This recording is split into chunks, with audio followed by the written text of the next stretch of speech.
Hello guys, welcome back to my channel BMS study. तो आज का हमारा लेक्चर भैषज्य कल्पना में टॉपिक मूसा के ऊपर है, जिसको हम मॉडर्न में क्यूरिसिबल बोलते हैं। मूसा क्या होता है? तो आपको दिखाई दे रहा होगा ये कुछ खरल जैसा, लेकिन ये खरल नहीं है, क्योंकि खरल में हम पीसने का काम करते हैं और मूसा के अंदर हम क्या करते हैं? अग्नि में जो हम द्रव्य को तृप्त कराते हैं, या कोई हमें ऐसी भस्म बनानी है, या कोई हमें धातु कोई पिघालना है, तो हमें मूसा की ज़रूरत पड़ती है, जिससे वो पिघले और अपना कोई उपद्रव ना छोड़े। इसलिए हम ऐसा मूसा लेते हैं, वरना हम ग्लास भी यूज़ कर सकते हैं, स्टील यूज़ कर सकते हैं, या किसी चीज़ का भी पात्र यूज़ कर सकते हैं। पर हम नहीं करते, क्योंकि ग्लास इतनी अग्नि को सहन नहीं कर पाएगा, टूट जाएगा। कोई अदर मेटल होगा तो वो अपने कुछ गुण उसमें छोड़ देगा, लेकिन हमें ऐसे नहीं चाहिए। हमें अपना प्रोडक्ट भी सेम एफिशिएंसी का रखना है, इसलिए हम क्या यूज़ करते हैं? मूसा। तो आइए बात करते हैं मूसा के बारे में। तो द्रव्य को सीधा अग्नि में न रखकर किसी पात्र विशेष में रखकर फिर अग्नि प्रदान करना, जिससे द्रव्य में किसी अन्य उपद्रव का मिश्रण ना हो, तो उसे क्या बोलते हैं? मूसा बोलते हैं। वही बात हो गई जो मैंने अभी बताई थी मूसा के बारे में। उसके बाद पात्र अग्नि को सहन करने योग्य होना चाहिए, बिल्कुल ठीक बात। पात्र ऐसा होना चाहिए जो अग्नि को सहन कर पाए। तीव्र अग्नि को भी वह पात्र विकृत ना हो, कितनी भी ज़्यादा अग्नि तीव्र क्यों ना हो, लेकिन वो पात्र ऐसा होना चाहिए कि उससे वो विकृत ना हो।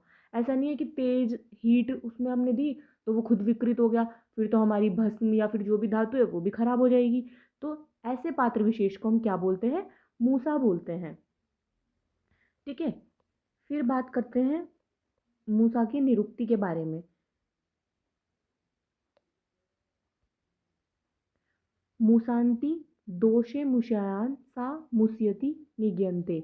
तो ये वाला हमारा श्लोक बहुत इम्पोर्टेंट है, इस पे इम्पोर्टेंट टिक लगा लो। अगर मूसा के बारे में आता है तो आपको ये श्लोक ज़रूर डाल के आना है, तो इसलिए ये इम्पोर्टेंट श्लोक है। अब इसका मतलब देखते हैं।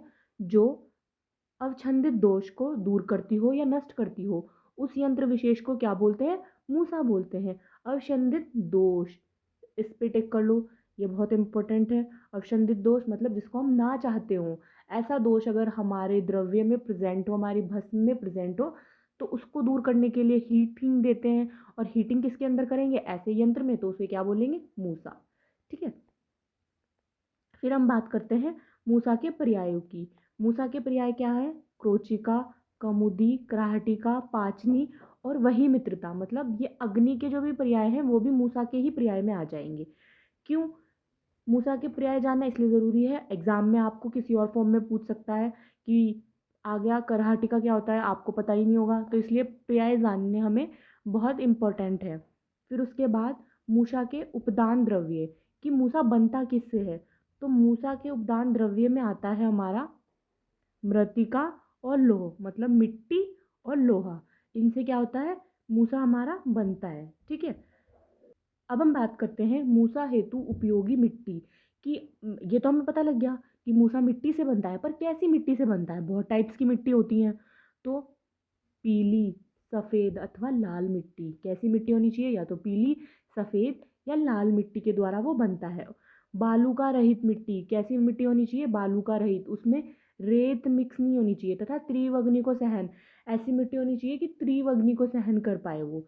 और इन सभी के अभाव में, अगर ये सब हमें मिट्टी नहीं मिल रही है, तो इनके अभाव में हमें कौन सी मिट्टी लेनी है?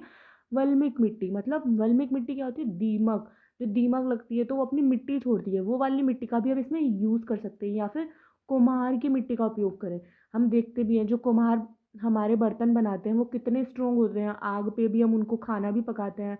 तो ये ऐसे वाली मिट्टी हम यूज़ कर सकते हैं। ठीक है, ये मूसा के भेद, बहुत सारी मूसाएँ होती हैं, सबके हम बस नाम याद करेंगे, फिर कुछ कुछ पर्टिकुलर मूसाओं के बारे में हम थोड़ा विस्तार से भी पढ़ेंगे। तो आइए नाम देखते हैं मूसाओं के।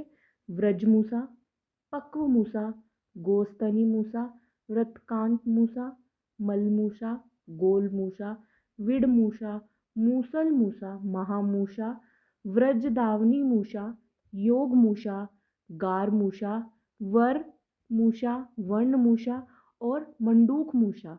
तो ये सब क्या हो गए? मूसाओं के नाम हो गए हमारे। कैसा शेप है, कैसा साइज है, इस वजह से ये मूसाओं के नाम रखे गए हैं। तो सबसे पहले हम देखते हैं व्रज मूसा। व्रज मूसा के लिए क्या क्या निर्माण के द्रव्य होने चाहिए? 3 भाग मिट्टी होनी चाहिए, 2 भाग षण तंतु होने चाहिए, और 2 भाग घोड़े की लीद, 1 भाग घड़ियाँ यानी कि चौक, और हाफ भाग किसका होना चाहिए, लोहे के कीट का। सबको कूटकर बारीक चूर्ण बनाना है। इन सबको जितने भी ये द्रव्य इन्होंने बताए हैं, इन सबको कूटकर हमें क्या बनाना है, बारीक चूर्ण बनाना है। और कोयला प्लस खप्पर भी लेना है हमें 1 भाग। तो ऐसे क्या बन जाएगी हमारी व्रजमूषा तैयार हो जाएगी। और ये व्रजमूषा किस यूज में आती है, हमारे सत्वपातन के लिए। किस लिए, सत्वपातन को हमें सत्वपातन कराना है, तो वो हम किसके अंदर कराएंगे, व्रजमूषा के अंदर। हमारी आती है पक्वमूषा। आप इमेज में भी देख सकते हैं, ये ऐसी पक्वमूषा हमारी होती है। तो आप इसका अगर डिस्क्रिप्शन ज़्यादा मार्क्स के अकेली पक्वमूषा आ जाती है, तो आप इसे देख के लिख सकते हैं कि ऐसा मुंह छोटा नीचे से चौड़ा। तो ये क्या हो गई, हमारी पक्वमूषा हो गई। और ये किस लिए हमारी यूज़ आती है, पोटली रस पकाने के लिए। पोटली रस हम पंचविध विषय कल्पना में आपने पढ़ा होगा कि पोटली में हम जो रस बनाते हैं तो उसको पकाना भी होता है। तो वो किसके अंदर हम पकाएंगे, पक्वमूषा के अंदर हम उसको पकाएंगे। फिर हमारी आती है गोस्तनी मूषा।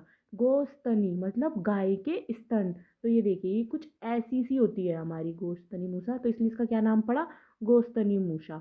गाय के स्तन के समान लंब गोल मूषा, जिसके ढक्कन के ऊपर की रचना चोटी के समान है। ये देखो, ये ढक्कन का ऊपर है, तो इसकी रचना कैसी है, चोटी के समान है, तो इसलिए इसका नाम क्या हो गया, गोस्तनी मूषा। इसका प्रयोग किस लिए किया जाता है, सत्व को द्रवित करता है ये, और शुद्ध करने के लिए। सत्व को द्रवित करेगा और सत्व को क्या करेगा, शुद्ध करेगा। तो इसके क्या यूज हो गए, ये इसके 2 यूज हो गए। और इमेज से आपको क्लियर समझ आएगा और आपको कंफ्यूजन भी नहीं होगा, इसलिए इमेज देखकर आप पढ़ें। नेक्स्ट हमारी आती है वृंतकार मूषा। वृंत का क्या मतलब होता है, बैंगन। तो ये देखिए, ये ऐसे बैंगन की शेप की मूषा होती है, तो इसको क्या बोलते हैं, वृंतकांत मूषा, बैंगन के शेप की। इसकी आकृति की मूषा वृंताक मूषा कहलाती है। मतलब बैंगन की आकृति की मूषा क्या बोलते हैं हम, वृंताक मूषा। 12 अंगुल लंबी इसकी नली होती है।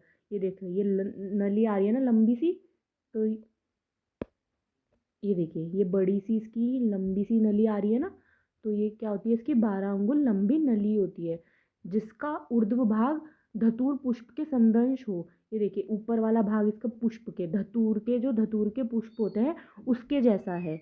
और यह भाग मूषा से दृढ़ रूप से जुड़ा रहता है। और ये भाग इसका बिल्कुल टाइटली इससे क्या रहता है, जुड़ा रहता है। जिसकी पराधी 8 अंगुल होती है। ये ऊपर से कितने अंगुल का होता है हमारा, 8 अंगुल का इसका डायमीटर होता है। तथा नली दोनों ओर से खुली होती है, और इसकी नली दोनों ओर से क्या होती है हमारी, ओपन होती है। और इसका प्रयोग किस लिए किया जाता है, सत्पान हेतु उपयोग किया जाता है इसका। ठीक है, तो ये सत्पान के लिए यूज होगी। है मलमूषा।